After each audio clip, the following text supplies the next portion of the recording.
นาดเลยตอนนี้เนาะสบายดีและสวัสดีตัวแรงๆพ่อแม่พี่น้องฝั่งลาวฝั่งไทยและทางต่างประเทศตอนนี้กับประมาณ 16 นาฬิกาครึ่งนะพี่น้องฟ้ากับมืดทั่วเบิดทุกหนแห้งเลยที่เมฆดำไหลไปอยู่ตะขี่ตกทางเฮาแห้งปานใดเป็นตะยันลมพายุพี่น้องตอนนี้ลมกาแห้งเนาะลมเย็นขนาดเลยที่เมฆดำข้างหลังพี่น้องไหลไปอยู่มืดเบิดเลยมืดนี่นะมืดตั้งแต่เช้าได้พี่น้องตอนแรกมานี่แห้งมืดข่าวเนาะแต่ว่าลมพายุบ่หรือว่าฝนซื่อเพราะว่าเมื่อวันก่อนเนาะเห็นสาวจีนเนาะอยู่บ้านโคกเพิ่นเอาลงเถียงนาเพิ่นปืดเบิดหลังคาเลยพี่น้องลมพายุนะความแห้งแล้วก็ฝนตกแห้งอยู่เซโน2 มื้อละอยู่บ้านเฮาเนี่ยยังตกบ่แห้งปานใดยังตกแบบค่อยๆอยู่ทางเซโนหันตกทั้งลมทั้งฝนพี่น้องบ้านเฮารอเบิ่งตอนเย็นนี้เนาะแต่ยานพี่น้องเอ้ยมีเพิ่นภาวนาอยู่ว่าโอ้ยยานนี้ยานแบบว่าฝนตกแห้งหลังคาเพิ่นสิหัวลงมานะพี่น้องเพิ่นว่าจังไดก็ขอให้ฝนอย่าแห้งเด้อเพิ่นยานเนาะไปพี่น้องขึ้นไปโอ้ลมกันอยู่เทิงเฮือนเนาะตอนนี้แบบมืดเข้าละทางหน้าบ้านมีเพิ่นให้บ่าวซ้อมตัดต้นมักยมลงพี่น้องอย่าเพิ่นจุสายไฟเนาะตัดลงแล้ววังตอนบ่ายนี้นี่เด้สายไฟอยู่นี่เลยตัดลงแล้วโล่งแจ้งขนาดเลยทางด้านนี้ก็มืดคือกันลมแรงขนาดนกกำลังบินเข้าห้างรัวๆเลยข้างบ้านด้านนี้ก็มืดโอ้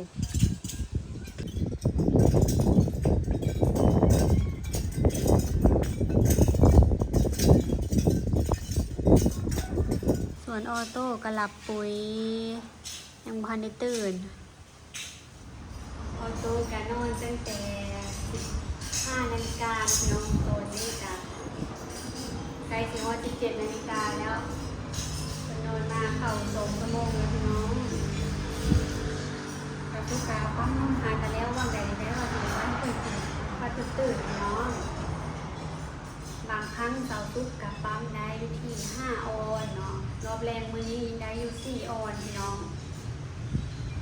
เราต้องกินยาบำรุงตัวนี้เนาะ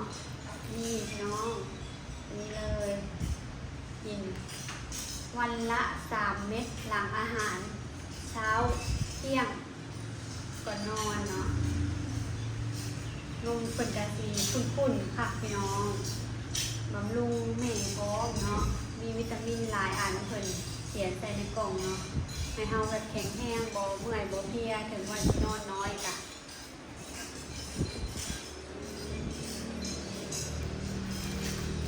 มื้ออื่นก็เป็นวันหวยออกนะพี่น้องจังใดก็ฝากอุดหนุนลอตเตอรี่แม่ลูกอ่อนเด้อพี่น้องยังอยู่เกือบ20 ชุดเนาะชุด2 ใบฝากอุดหนุนให้ทุกคนเนี่ยน้องให้เบิร์ดในมื้ออื่นเนาะก่อนหวยออกแต่ทุกกับว่าเอามาหลายเอามาครั้งละ50 ชุดเนาะพี่น้องจะหารายได้เสริมพี่น้องลอตเตอรี่ผมก็มีใจมักหักเนาะมักขายเครื่องขายของแต่ใดมาเนาะไปอยู่น้ำปลากะแบบเปลี่ยนแนวขายตลอดเลยพี่น้องมื้อนึงขายขีดกล้วยขายปิ้งลูกชิ้นเนาะขีดบนคือปิ้งกล้วยแล้วก็ขายปิ้งเองหรือว่าจ้างคนอื่นนะพี่น้องจ้างเองแล้วก็เฮ็ดขนมเลาะส่งกับเบอร์เทปบ้านนี้เป็นเมนโอนไปใส่ยากขายลอตเตอรี่เว็บออนไลน์ให้เพื่อนในเฟซบุ๊กเนาะหมู่เพื่อนหลายคนนะคะพี่น้องFCเพื่อนก็อุดหนุนไปหลายชุดเนาะในแต่ละงวดเดือดำชุด2 ชุดบางงวดนะพี่น้อง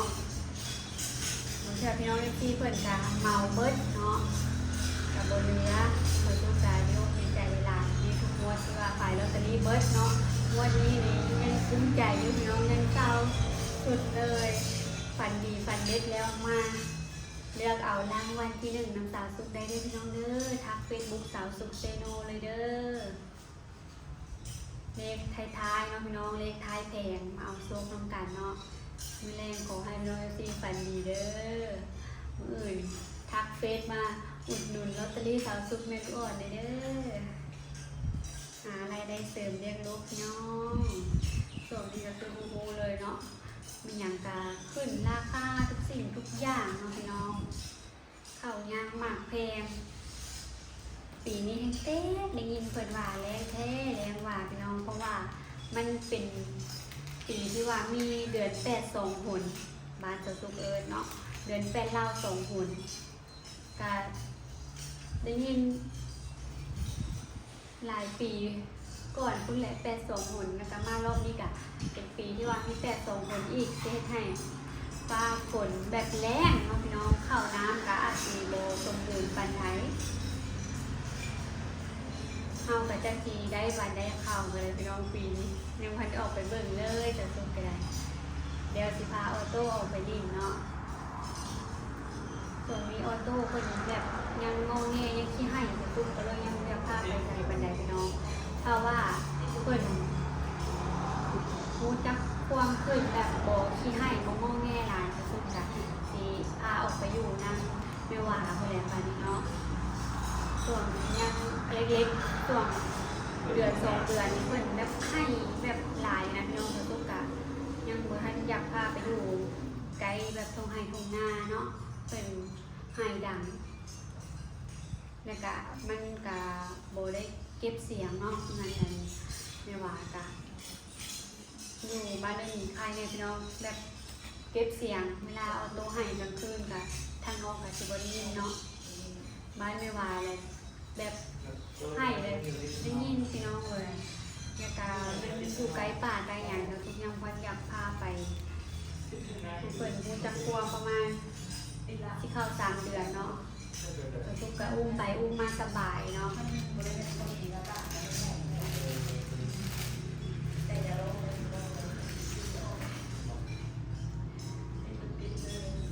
ำลังมืนตาคือยังตื่นอยู่เนาะบางเทื่อก็นอนได้ปลุกเอาบางเทื่อก็นอนตื่นไวแล้วแต่รอบเนาะเราต้องเพิ่นกามาปิดขอบประตูพี่น้องคือประตูบ้านเอ้ยมีนะห่างทุกบ้านเลยเนาะพี่น้องเฮากันเลยไปซื้อแนวมาติดโซกดีเอ้ยมีไปเซิร์ชเบิ่งใน TikTok เนาะเห็นแต่เจ้ารีวิวเอาอันนี้มาติดทำมันห่างแล้วบ่ต้องมาติดแล้วหรอบ่นี่ติดอันแบบนุ่มๆมาพี่น้องนุ่มๆซีดยางประตูเพื่อนหนูเพิ่น ชิดยางประตูฝั่งไทยเลยเนาะชิดแบบมันกันประตูห่างไรพี่น้องช่วงหน้าแรงหาประตูนี่นะคืออัดบ่ได้เลยอัดแบบมันบ่อยู่เลยช่วงหน้าฝนนี่แหละมันฝืดๆอันขึ้นมาหน่อยนึงแต่ก็ยัง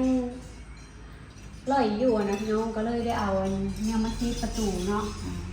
มาเบิ่งห้องนี้บัดนี้ห้องนี้พี่น้องห้องนี้นะคือเงิงเลยแบบว่าอัดหมกเข่าเลยเนาะมันเป็นแบบนี้พี่น้องเป็นแบบนี้สไตล์ลูกบิดคนนี้นะใช้งานบ่ได้ละมันห่างก็ต้องได้ติดอันซีดประตูเพื่อนมีซื้อมาฮะก็จะบาทเพื่อนมี ก็ละ30 ปลายบาท 30 บาทเอามันติดแต่ว่าซีล็อกบ่ได้คือเก่าเนาะถอดแต่แบบดันให้มันอยู่ซื่อๆพี่น้องอ่ะประตูบานคือห่างออกบนเรือนมีนิกะเป็นบนทุกห้องเป็นแบบนี้เลยพี่น้องแตกออกเลยแรกๆก็คือเจ็บอยู่บนเลยคนละห่างแตกออกอย่างนี้เนาะยังอีกอันหนึ่งพี่น้องให้เบาต้มเพิ่นติดเลยอันนี้คนละเนาะเป็นแบบกอแบบนี้อันนี้เป็นกาวเพิ่นเนาะแม่นบอกอันสีขาวหรือกาวเอาล้อออกกระดาษกาว มันเป็นบ้านไม้ดิบพี่น้องเนาะเขามาใส่ ไปค่ะ แต่ว่าพอใส่ไปโดนแห้งมันก็ เราต้องเพิ่นว่าบานไม่ดิบอันนี้แล้วว่าย่ำแรงแล้วมันฮดแห้งเข่ากวนี่อีกพี่น้องแบบอัดบ่ได้เลยนะนี่ คดีมีอันนี้ มันก็ซอยได้อยู่ ซอยได้เนาะ ที่ล็อกประตูกับบัได้ แต่ว่าล็อกประตูเลยล็อกบ่ได้แล้ว อืม มีแต่ มันหา ดันเข้าให้มันอยู่ซื่อๆนะพี่น้องก็นอกจากว่าได้เปลี่ยนบ้านใหม่จักมื้อใดพุ่นล่ะมีเก็บเงินได้จากปีใดพุ่นล่ะอยู่ไปซะก่อนตัวใดที่ว่ายังบ่ เปลี่ โอย น เค บ้านใหม่เมื่อไงเลยถูกแล้วเนี่ย ห้องเบาะ แล้วก็เลยสุกข้างมันกุ๊ก เหลือหน่อยหนึ่งเนอกกอหนึ่งกะ ๆอืม พอดีเลย ตัดออก เอ้า ไฟสีดับ คิดว่าไฟสิตก ไฟสีดับนะ เดี๋ยวมันสิมีอันวางนี้เนาะพี่น้อง เอาตอมเพิ่นเอาออก ให้ล็อกประตูได้แต่มันก็ล็อกบ่ได้แล้ว จะเปลี่ยนบ้านใหม่เนาะ เอ้าบ่แม่นเหลือเนาะพี่น้องบ่พอต้องได้ติดขอบเทิงนำสสุกคิดว่า ติดแต่ขอบทั้งข้าง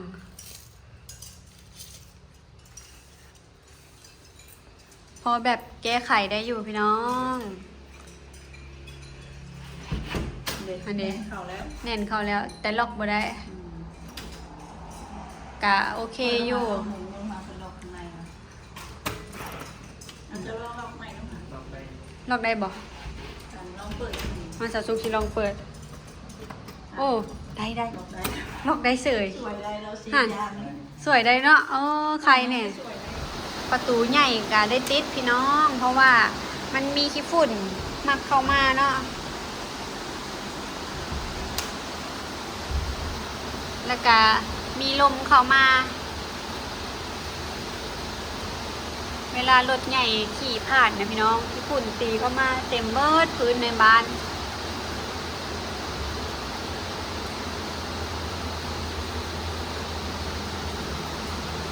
บ้านนี้ติดแล้วก็สวยได้หลายเลยขี้ฝุ่นในบ้านกับสิโบหลาย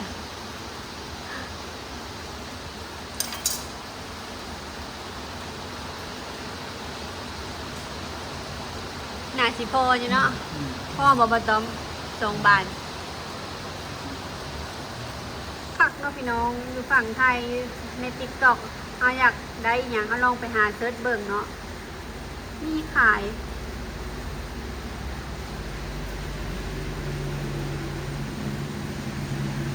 การที่เก็บแมงมอดหรือว่างูพี่น้องตัวน้อยๆอ่ะเนาะย่านในกระสุก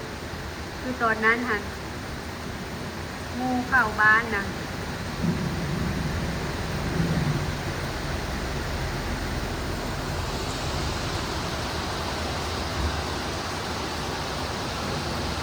พี่น้องฝนตกแห้งขึ้นแล้วบาดนี้งัวก็เล่นเข้าคอกเกือบบุทานงัวเขาเจ้าปิดประตู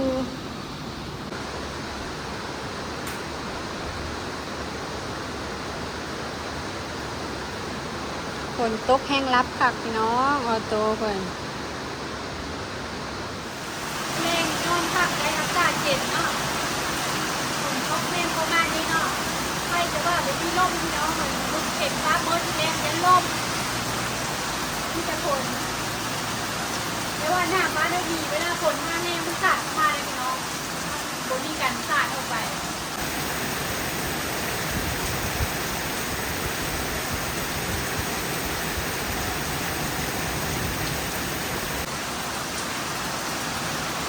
สาดออกมาเปียกก็ฝนเศร้าไปแล้วคนจะแห้งโล่งเลยหน้าบ้านเลยดีนะบ้านจะไม่ออกไปเลยให้เพื่อนไหม้เป็นพุ่มตั้มๆเนาะดีสตาร์เนาะต้นมังยุ่งที่หน้าบ้านดีแล้วแต่บ้านเนาะปลูกไว้พี่น้องสตุกาขอจบคลิปไว้เพียงเท่านี้เด้อไว้พบกันใหม่คลิปหน้าเด้อฝากเป็นกำลังใจให้ครอบครัวสาวทุกรายการกระพางโฆษณาเด้อสวัสดีบ๊ายบาย